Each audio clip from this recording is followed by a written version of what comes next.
Okay guys, so this is the Fabenix that I bought. Is the white model. This is the box, and this is the capsule. It's the white model. So my problem is that it doesn't do any bubbles. I don't know if it needs to do the bubbles to make sure it's doing its job. So I'm gonna do a quick demo about it.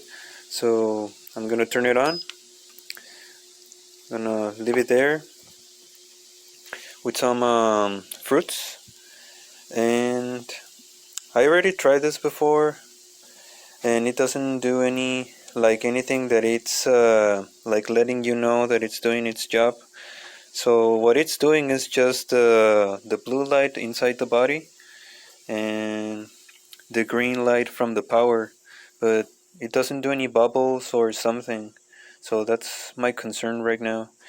If anybody knows that can help me with this doubt that I have, like if it needs to do any bubbles, please let me know. Please put it on the comments.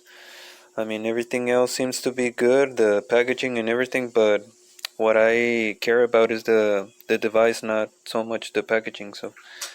Um, so right now it's like already been, I don't know, 30 seconds. I know it needs to